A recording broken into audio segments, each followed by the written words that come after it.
সত্যিই তো আমার চাষি ভাইদের তো খুবই সমস্যা, জলের অভাবে তারা চাষ করতে পারছে না। আমি বরং যাই আমি একবার এডিও ম্যাডামের সাথে দেখা করে আসি।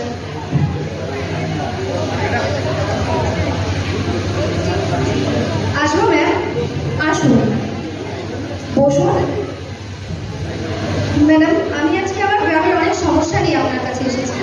বলুন, কি বলবেন? আসলে হয়েছে কি, এবছর তো বৃষ্টি হয়নি, তাই আমার চাষি ভাইদের চাষ করতে খুব সমস্যা হচ্ছে। তাই তারা চায় যদি মাঠে একটা মার্শাল বসানো যেত। দেখুন, এভাবে বললেই তো আর সঙ্গে সঙ্গে মাসের ব্যবস্থা করতে পারি না, এটা একটি সময় সাপেক্ষ ব্যাপার। তবে দেখি, সুবর্ণাদি এদিকে একটু আসবেন।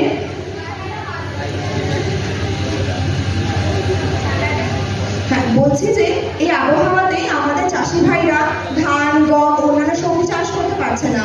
তো আপনি কালই আর ওনাদের গ্রামে চলে যান, ওনাদেরকে মিলেট চাষ সম্পর্কে উৎসাহিত করে আসুন। ওনাদের বলুন যে আমরাই ওনাদের বীজ দেবো এবং আমরাই সব রকম ভাবে ওনাদের সহায়তা করবো। তো আপনি কালই একবার ওনাদের গ্রামে চলে যান। কিন্তু ম্যাডাম, আমার গ্রামবাসীরা মিলেট সম্পর্কেও কিছু জানে না এবং সেটা কি করে রান্না করতে হয় সেটাও তারা জানে না। আচ্ছা, তবে আপনি ওই যে আমাদের এনজিও দিদি আছে শর্মিলাদি, ওনাকেও সঙ্গে নিয়ে যাবেন।